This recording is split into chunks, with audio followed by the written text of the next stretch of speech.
ایک بہت بڑا گناہ بدنگاہی کا گناہ ہے. آپ کو پتہ ہے ہمارے ملک کے اندر بدکاری، زنا اور بے حیائی کی شرح کتنی بڑھتی جا رہی ہے، کس قدر بڑھتی جا رہی ہے. وہ لوگ جو نکاح کر لیتے ہیں وہ بھی اپنی نگاہوں کو، میں اکثر کہتا ہوں، حضور نے فرمایا نکاح آدھا ایمان ہے. جس نے نکاح کر لیا اس کا ایمان مکمل ہو گیا. تو جو نکاح کے بعد بھی باز نہ آیا، میں اس کو بے ایمان نہیں کہتا، لیکن نبی پاک نے فرمایا جو نکاح کر لے اس کا ایمان، بولیے ایمان محفوظ ہو گیا، اس کا ایمان، سارے بولیے ایمان. اور جو پھر بھی باز نہ آئے، حضور کہہ رہے ایمان مکمل ہو گیا. اور جو نہ باز آیا کیا فتویٰ دیا جائے حدیث کی روشنی میں؟ میرے نبی پاک کی بارگاہ میں عورتیں آئیں توبہ کرنے، بیعت کرنے، مسلمان ہونے. تو حضور بیعت لیتے وقت فرمانے لگے میرے ساتھ وعدہ کرو، جھوٹ نہیں بولو گی، غیبت نہیں کرو گی، زنا نہیں کرو. ایک عورت بول پڑی، کہنے لگی یا رسول اللہ صلی اللہ علیہ وسلم میں مسلمان تو نہیں پر خاندانی ہوں، میرے گھر والوں کے ذہن میں بھی کبھی زنا کا خیال نہیں آیا. ہم تو اسے خاندانوں کے وقار کے خلاف سمجھتے ہیں. روز بری نظر سے کسی کو دیکھنا اور کسی کے بارے میں غلط باتیں، ناراض نہ ہونا. بہت سارے بوڑھے بھی لذت لے لے کے جرم بیان کرتے ہیں، گناہ بیان کرتے ہیں، غلط باتیں کرتے ہیں، کسی عورت کے بارے میں تبصرہ کرتے ہیں. کیا سمجھتے ہیں مرد اور عورت معاذ اللہ تعالیٰ ایک کمرے میں جا کے بدکاری کریں تو وہی زنا ہے؟ میری طرف دیکھیے اور جھانک کر کے سنیے کیا عرض کر رہا ہوں، ادھر دیکھیں میری طرف. نبی پاک صلی اللہ علیہ وسلم نے فرمایا زنا زبان کا بھی ہوتا ہے، زنا کان کا بھی ہوتا ہے، زنا آنکھ کا بھی ہوتا ہے. حضور کس طرح؟ فرمایا جس نے گند دیکھا اس نے آنکھ کا زنا کیا، جس نے لذت لے کے سنا چپ نہیں کرایا، پوری بات سنی، وہ بھی زانی ہے. اور جس نے گندی بات بولی وہ منہ کا زانی ہے، جس نے گند سوچا وہ دماغ کا زانی ہے. اور زانی کو سب سے پہلی سزا اللہ یہ دیتا ہے کہ سجدے کی لذت چھین لیتا ہے، عبادت کا سرور چھین لیتا ہے، اس کا نماز میں دل نہیں لگتا. قرآن میں سب سے پہلی سزا اسے اللہ اپنے دروازے سے دور کر دیتا ہے. بھائیو آج ہمارے سجدے بے کیف ہیں، آج لوگ غلط جگہ پہ گھنٹوں بیٹھے رہتے ہیں. مسجدوں میں لوگوں کے دلوں کو گھبراہٹ ہوتی ہے، لوگ بھاگتے ہیں. میرے نبی پاک نے فرمایا تو نظر کو پاک کر لے، اللہ تیری عبادت میں لذت پیدا فرما دے گا. میرے بھائی یاد رکھ لیں اور سن لیں، سب سے کمزور آدمی وہ ہے جس کا ذہن پاک نہیں. سب سے کمزور آدمی وہ ہے جو کردار کا غلط ہے.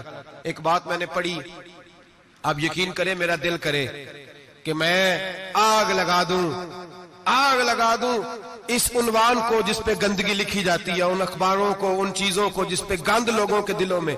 وہ انڈیا کی ایک وزیر اعظم عورت گزری تو کسی نے اس سے کہا کہ پاکستان نے تو تمہیں شکست دی ہے، تم جیت نہیں سکے بڑا ملک ہو کے.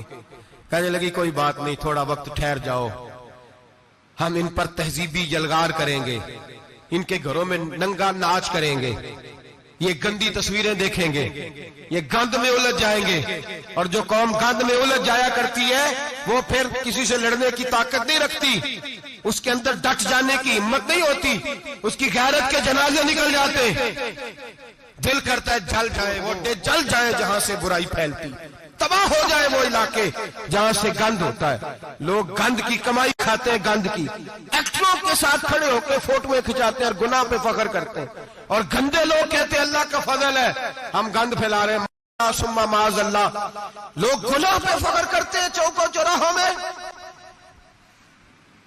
محمد بن قاسم آئے ہندوستان پہ راجہ دہر کے مقابلے میں، نوجوان میری طرف دیکھیں اور صحیح ہو کے بیٹھے، خاصے صحیح ہو کے بیٹھے، تقریر نہیں کر رہا، جذبات کا، میرے جذبات سنیں، دل کے پھپولے جل رہے ہیں سینے کے داغ سے.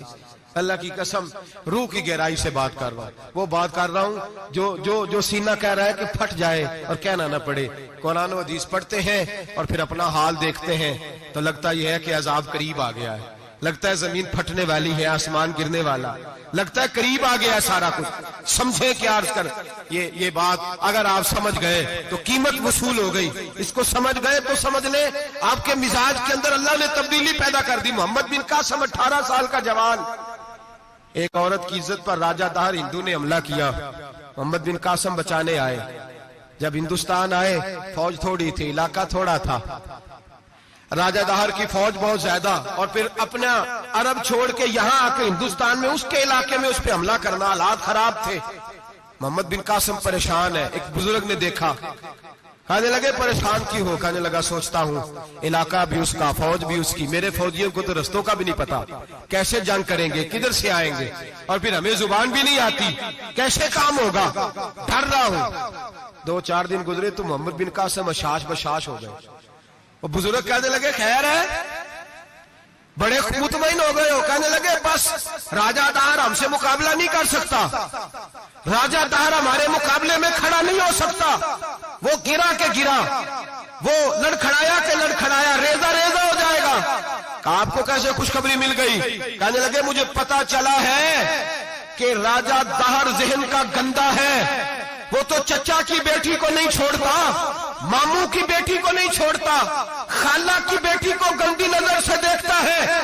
جس کا ذہن گندا ہوتا ہے وہ کسی کا مقابلہ نہیں کر سکتا، ہمیں فتح ہوگی، فتح، وہ گرے گا۔ وہ بزرگ کہتے ہیں میں سمجھ گیا کہ واقعی سے فتح ہوگی۔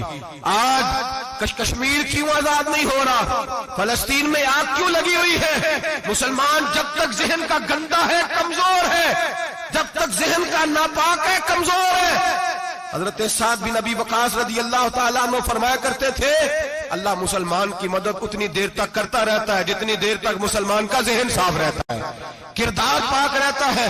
آگ اس لیے معاشرے میں لگی ہے۔ نوجوانوں تم کہتے ہو کامیابیاں نہیں ملتی، اسے کیسے کامیابی مل سکتی ہے جس کا ذہن ہی صاف نہیں؟ وہ کیسے دنیا کی بازی جیت سکتا ہے جس کی نگاہ ہی پاک نہیں؟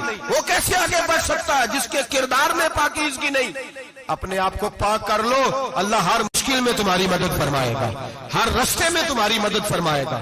اور میں نے کہا جب آدمی ناپاک ہوتا ہے تو رب کریم اس سے عبادت کی لذت چھین لیتا ہے، اور اللہ کی سب سے بڑی سزا یہ ہے کہ کسی کو سجدہ نہ لمبا کرنا دے۔